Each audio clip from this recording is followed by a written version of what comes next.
this time of year, and it seems like it's less like once a year that we talk about contract talks. It seems like it's an ongoing kind of rolling conversation. But there's a name out there, a legendary name, a name that's gone by several iterations, from the Ayatollah of Rock and Rolla to Y2J to Le Champion to now he's in AEW, and he might be on his last couple months or days in AEW.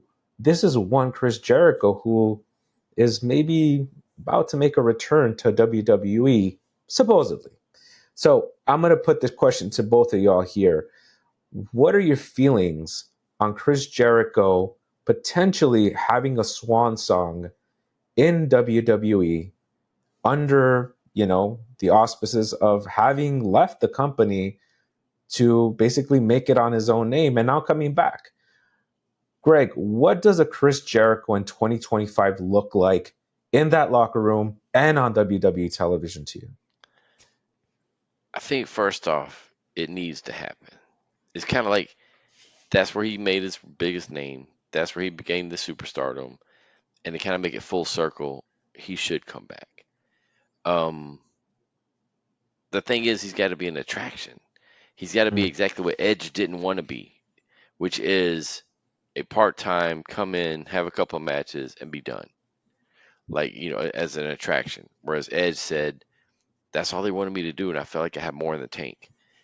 And I think the question is, does Chris believe he has a whole lot more in the tank? Or does he believe, you know what, I can come here, be, for lack of a better term, taker, and show up at Mania, show up at SummerSlam, and be done? mhm, Or even over the next couple of years, he could do the same thing. I mm, think if he did it, he'd have to come back under the auspices of what he did before, mm, not try to reinvent himself again, not, like he went to AEW, he was, I think, the best thing that happened to them. He brought name value to them. He brought credibility. He was their first champion. He brought, he brought attention, and that late champion type of thing. All of that was awesome, I thought. And has everything he's done hit? No, but he continuously reinvented. But if he goes back, he's got to be, I don't know which character, either Y2J or the list or something, but I think he's got to bring back the hits. that's a fair point. And kind of on that note, you touched on it. Is he going back to elevate, the next generation? Is he going back to be selfless? As quite frankly, you could argue he sort of did that in AEW in some Hmm. in some ways.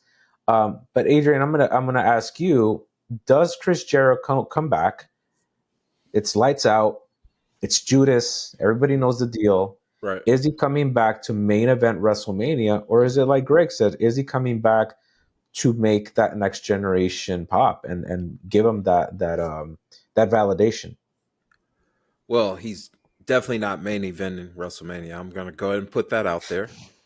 He Uh, wants to. I will say that I'm not. I respect Chris Jericho.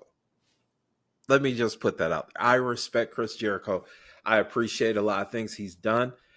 I'll push back on the helping younger talent thing with Jericho because he's kind of like a succubus, in my opinion. Of if you're a hot gimmick, he's gonna find himself in some kind of situation with you, and that's been his MO for quite some time, even when he was toward the tail end of WWE. But the man is a genius. Like, he's a creative genius. He gets gimmicks over. I do kind of think that if he comes back to WWE, it's gonna have to be a new character because he's gonna be over because he's Chris Jericho. He's gonna be over with WWE fan bases Mm-hmm. because of the legacy that he is Chris Jericho. He's gonna be over whether internet people love you or hate you. If they're talking about you, you're over. Internet wrestling community, he's going to be over just because he switched sides. People are going to be talking about him, right?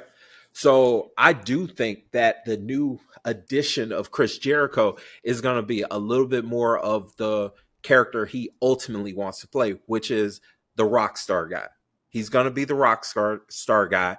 And it really ultimately depends on how the crowd responds to him, how far he goes into that rock star gimmick. Because I'm sure the crowd's going to pop for him. They're going to go crazy. Hopefully it's like at the Rumble, because that's going to go insane. And he'll start off on the babyface thing, doing the rock star gimmick and the come on, baby, and, all that kind of stuff. But then he can start leaning into some heel stuff and hopefully get some people over. I just want to see Braun Breaker like spear the shit out of him personally. But that's because I'm just not the biggest fan of Chris Jericho. I appreciate him though. I'm not gonna act like he's not one of the greatest of all time, but he is a succubus to the pro wrestling community. Here's where I'll push back on you for a second. So you said a new character. Yes. But just think about verbally. Mm-hmm. If a Logan Paul or somebody like that, Mm-hmm. I don't want to take Seth, but somebody like a Logan Paul is in the ring talking. One, a countdown happens and he interrupts them. So there's a little throwback. Yeah. Or two, he just comes out and says, shut up. And if you say one more thing, you're going to make the list. I mean, that type of a thing, even outside the Rumble, I would almost debut him like that and not at the Rumble. Just to see, but I would also do it internationally. Okay. Because I think but the Rumble would be awesome. But I think that's where people would expect it. But if you had him interrupt somebody or something. Like the Monday after the Rumble or something. Yeah. Where you just didn't expect it. Or, and like I said, a countdown. And have it do like it did with all of a sudden, you could do some type of graphic where it's like, and then it just put a slight countdown and people would lose their crap. And I mean, it doesn't even matter what you do with them after that. Yeah. It's just that it's the nostalgia over, pop. But you know what I would really like to see them do, which I doubt they would, but man, it'd be cool. What is that? Have him somehow, some way end up in TNA and do a match. Against who? Or just the fact that he's in TNA? It doesn't even matter. Yeah, just the fact that he would go do it. You know what I mean? Yeah. The one thing about him, I agree, he's a succubus. He, to an extent, I think he's been given way too much power in AEW, which makes me think I don't know that he will actually leave. Unless he's had some type of falling, not total falling out, but like you could tell. Yeah. Let's call it what it is. And this is us going down the negative route. I'm sure people will go, oh my God, there they go again. In the beginning of AEW, the two biggest stars in AEW was Jim Ross and Chris Jericho. And let's call it what it is. We know that Jim Ross is just collecting a paycheck at this point. For the last few years, he's been collecting a paycheck. And I think Chris Jericho knew, oh, you know what? I got this money mark, and I'm just going to suck him dry of everything that I can. And let's call it, I mean, let's be honest. Why is Jericho in the position he's still in? And so it's like, I honestly, if I was truly a betting man, I don't think he leaves AEW. You don't think so? And unless TK just sits back and finally says, no, go ahead and go. Because he knows he's going to go. And I think Chris could probably ask for whatever he wants. Yeah. I will say Chris is very smart in the sense that he gets the idea or point where he knows when things are chilling out a little bit. Like he's a master reinventor. Right? Master reinventor. You know, when it's getting a little cold, it's getting a little stale, I can reinvent, or I can go take a step back, chill out, that sort of thing. So I can easily see this whole, you know, he's away from AEW. Will he go? Will he stay? Will he go? Will he stay? That play into him returning to AEW and being over with them again just because he picked them over WWE. Yeah. So I can easily see that. And it's super weird that if he does go back to WWE, you know he's going to be in the Hall of Fame, but Mhm. you go back just like a year or two where he was basically like, WWE Hall of Fame, who cares? That's not even a real thing. Like all the things that he was saying before. So it is I kind of mean, funny to see possibly him, go back on his words of that kind of grandstanding and be a Hall of I Famer, think if I'm a betting man, kind of like what Greg was saying, I think the truth is somewhere in the middle, and it's not going to be as linear as we're thinking. Mm, I think there is some truth to him going back, but also bouncing around, because his greatest asset is knowing his worth and knowing that he's, look, all wrestlers are ego driven. Let's for not get sure. that Yeah. wrong.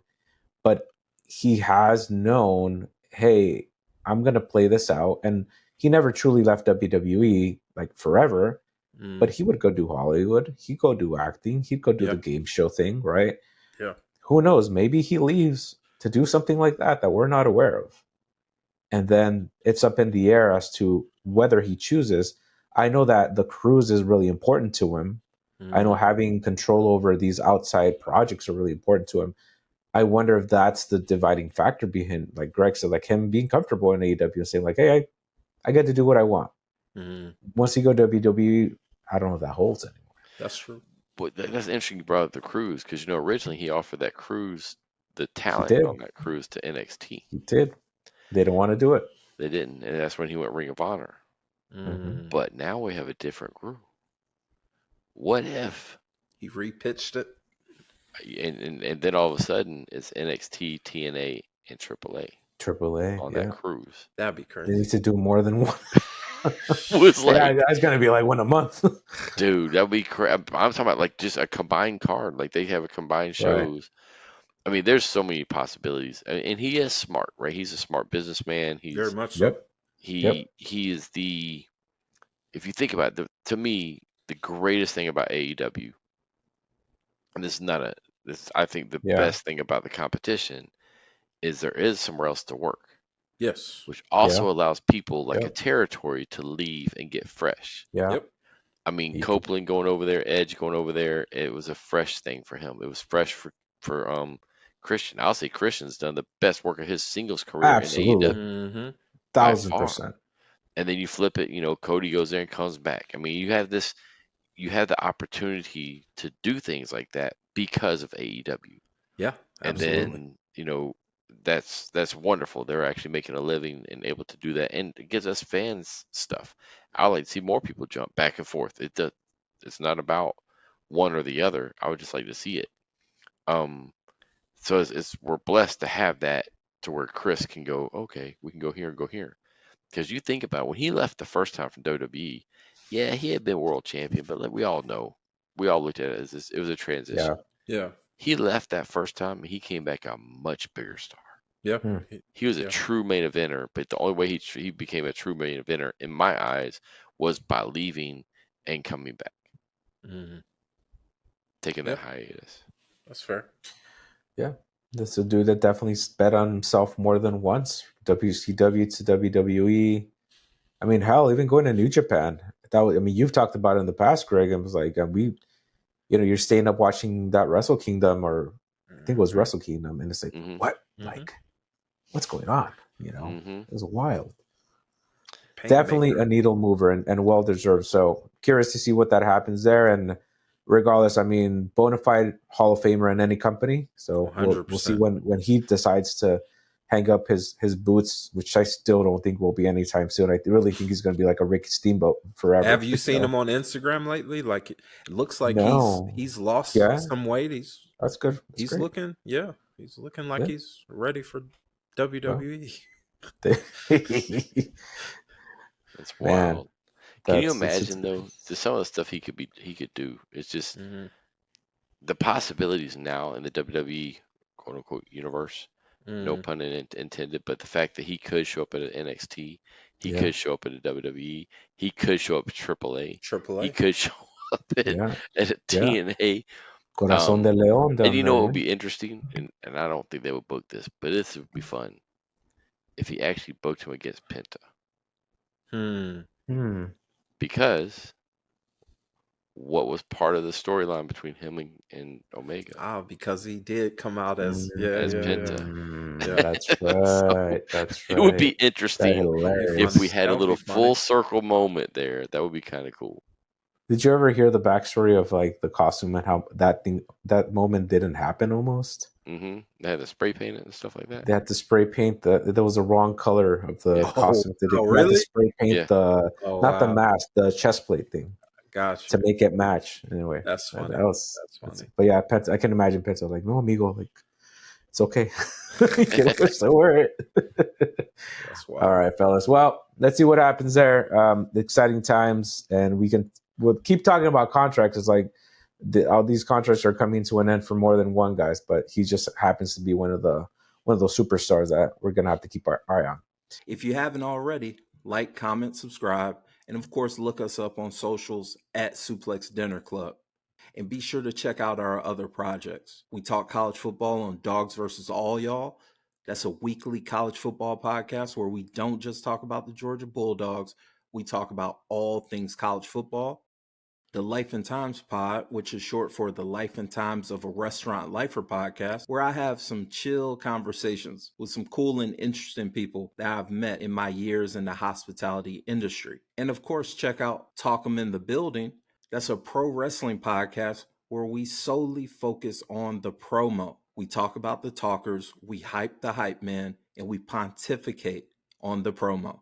It's a fun project, and if you're a pro wrestling fan, I'm sure you're going to enjoy it. If you're into TV and movie reviews, check out Four Corners Cinema with Ari and Adrian, a podcast where two lifelong pro wrestling fans review film and other forms of media that just so happen to have some of our favorite pro wrestlers. The Suplex Dinner Club family is growing, and I would love for you to be a part of it.